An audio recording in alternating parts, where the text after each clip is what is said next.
Olá, meu amigo, tudo bem? Aqui é o Ramon da Brazão falando e hoje mais uma aula sobre os ensinamentos sobre o dia a dia, sobre o cotidiano na comercialização de grãos de cereais, o que traz para o amigo produtor e para todos aqueles envolvidos no agronegócio um conhecimento que, sem dúvida, gera valor, gera lucratividade. A aula de hoje é uma continuação da última aula sobre gestão de risco. Falamos na última aula sobre algumas possibilidades de se fazer gestão de risco, que está muito mais diretamente ligada à maneira de agir, ao pensamento, à atitude, do que algum tipo de pagamento, algum tipo de realmente despesa ou investimento para fazer essa tal gestão de risco. Então, a mudança nos hábitos é a famosa gestão de risco. Falamos ontem em algumas alternativas. O primeiro, uma venda. Então, uma venda de vários lotes. Então, vou chamar de venda escalonada. Então, você vai escalonando a sua venda. Então, ok? Você vai escalonando a sua venda em vários momentos, em momentos oportunos. Nós também falamos de uma segunda alternativa, que é uma venda estruturada. Nós falamos também de uma venda estruturada. O que é uma venda estruturada? É aquela venda em que você pega o valor em reais, quebra todos os elementos e vai fazendo a venda de cada elemento no momento oportuno. Aqui, você vende a soja em reais em vários lotes, em momentos oportunos. Aqui, nessa segunda opção, você vende ou seja, aqui é a sua produção fracionada, a venda escalonada. Aqui a venda estruturada é aquela venda fracionada em todos os elementos, para fechar cada elemento no momento oportuno.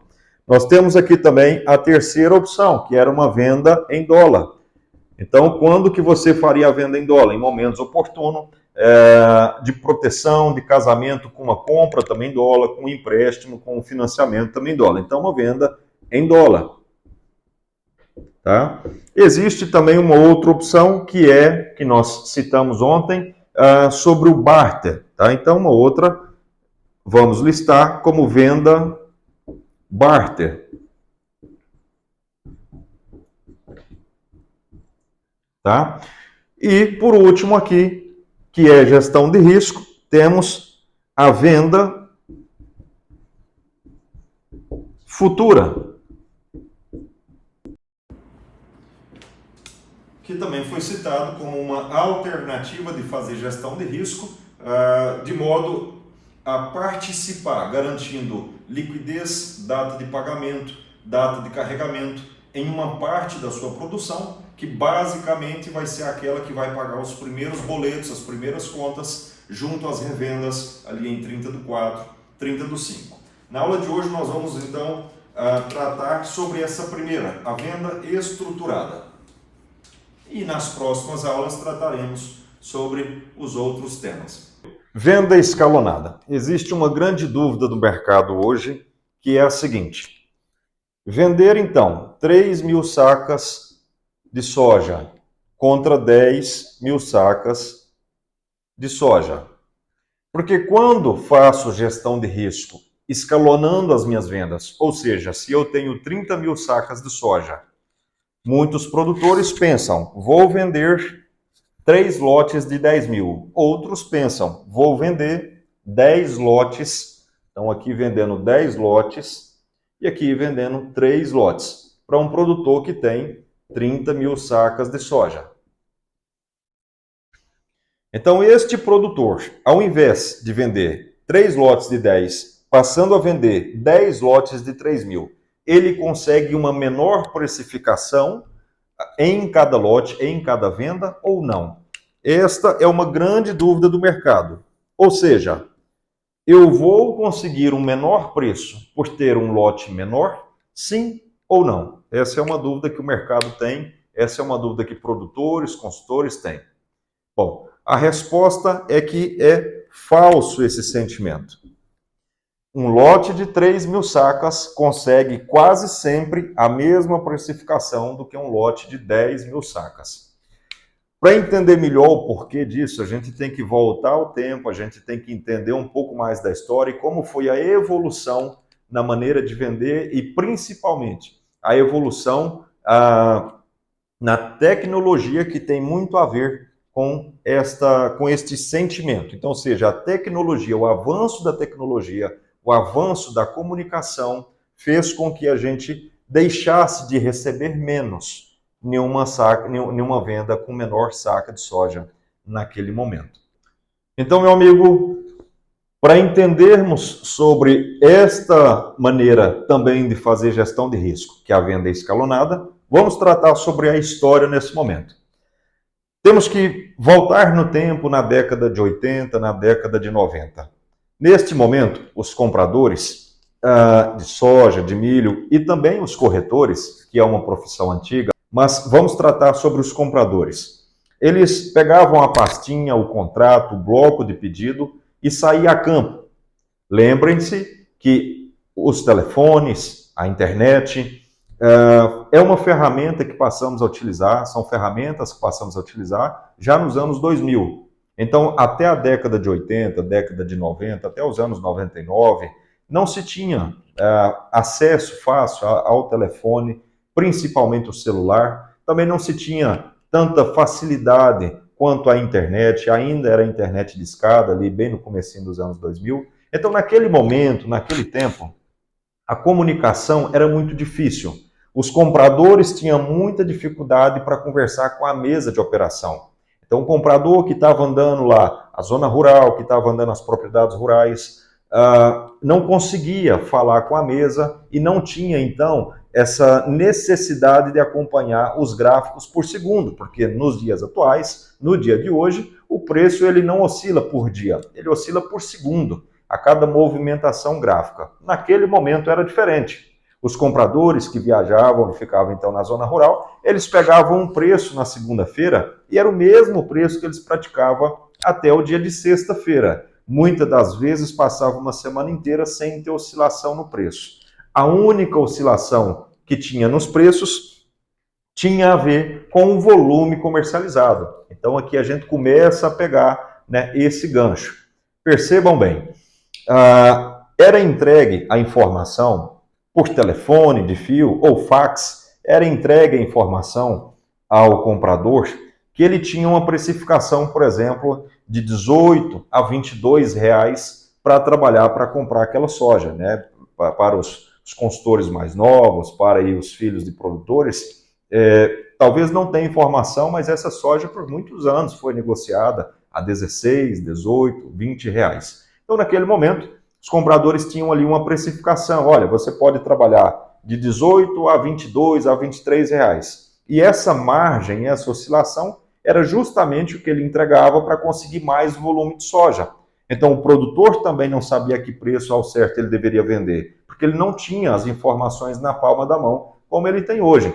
Então, a precificação que o produtor rural recebia era exatamente a dos compradores, que estavam ali na porta dele, dentro da fazenda, tomando café, almoçando junto, para poder então fazer a negociação. Quando o volume era expressivo, quando o volume era interessante, então o comprador entregava todo o potencial, ele entregava toda a sua margem para poder levar esse volume para casa. Então, neste momento, na década de 80, na década de 90, criou-se então que realmente o volume era igual a preço. À medida em que foi avançando, a internet ficando mais acessível, os telefones, deixou de ser aqueles telefones que apenas ligavam e agora também passam a ter acesso à internet. Então, quando foi caminhando para os anos 2000, os anos 2010, então nós começamos a mudar um pouco esse sentimento de que volume resultava em preço. Até 2010, aproximadamente, esse sentimento ainda existia, mas não era tão forte assim.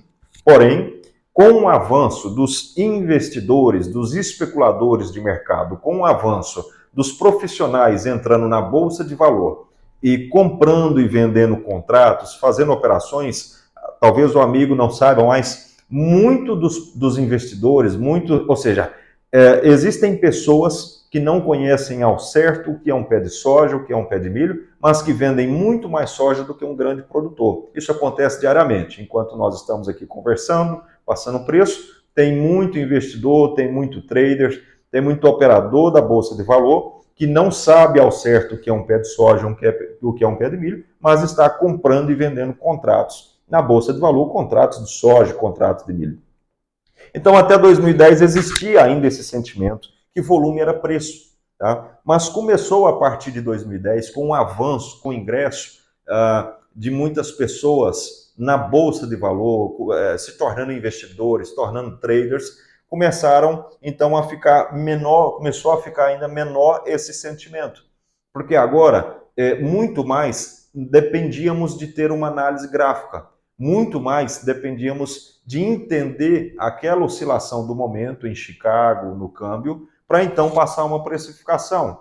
Até os anos de 2010, não tinha liquidez nos contratos de soja e milho. E essa baixa liquidez, essa baixa movimentação, trazia então aos compradores tranquilidade. Começava o dia e terminava o dia com o mesmo preço, às vezes 2 dias com o mesmo preço. Mas à medida em que fomos recebendo esses investidores na Bolsa de Valor, passamos, de fato, a depender dos gráficos. Então, hoje, nos dias atuais, nós não olhamos o volume, e sim olhamos a formação gráfica, exatamente aqueles elementos, que é Chicago, prêmio, o prêmio no posto, também o prêmio interno, o câmbio, tá?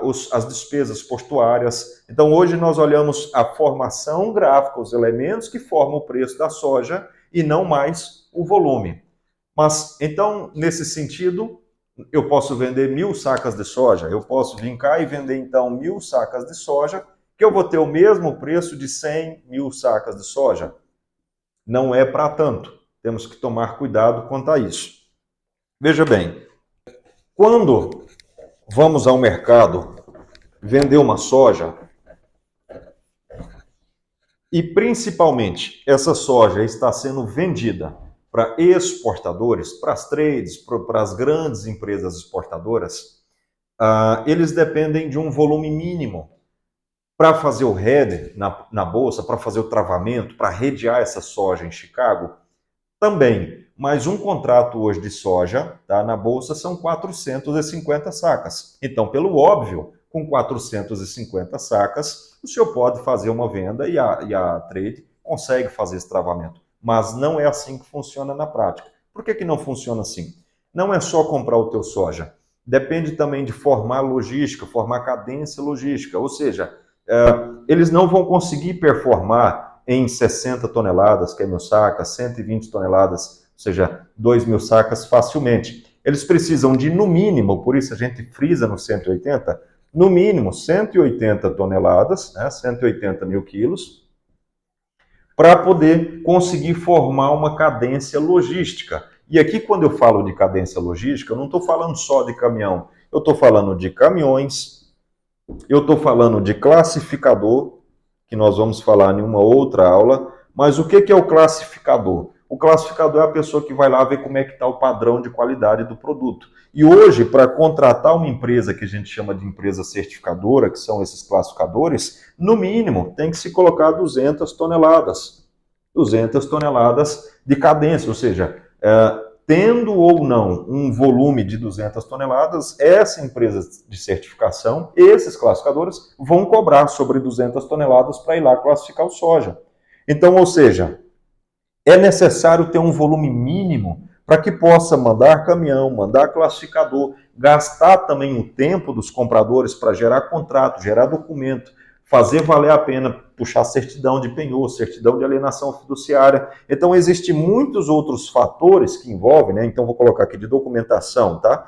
Então, existem muitos outros fatores que envolvem para que abaixo de 180 toneladas fique não atrativo, né? Não interessante para os compradores. Então, sim, acima de 180 toneladas e sendo mais preciso, acima de 200 toneladas, tá? 200 mil quilos, este lote consegue sim a mesma precificação de uma soja de 600 mil quilos, ou seja, de 10.000 sacas. Tá? Então, nós entendemos que essa parte de gestão de risco, no sentido de escalonar vendas, ele sim teve um momento que era muito importante, que o volume trazia precificação melhor, mas isso era lá atrás, muito forte até os anos 2000, enfraqueceu até 2010, de 2010 para cá perdeu essa força.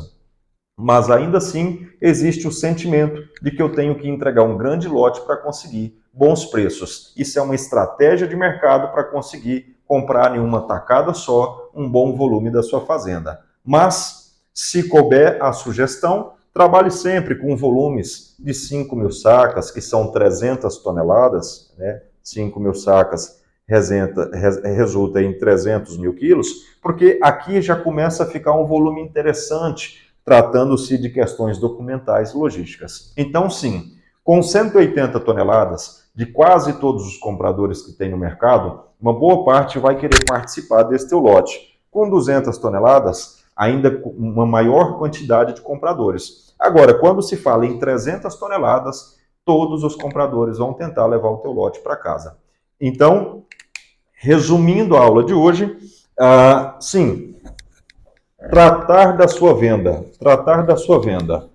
de maneira escalonada, que é a primeira maneira de se fazer gestão de risco. Então, uma venda escalonada passa a ser uma maneira de fazer gestão de risco. Fracione em lotes de 180, melhor ainda em 200 ou melhor ainda em 300 toneladas. Pegue toda a sua produção e fracione em vários lotes de 5 mil sacas. Desta maneira, o senhor não vai ter o pior preço. Também não vai acertar o olho da mosca no melhor, mas com certeza vai ter uma média muito boa ao final de toda a sua venda, ao final desse ciclo. Muito obrigado, até a próxima aula.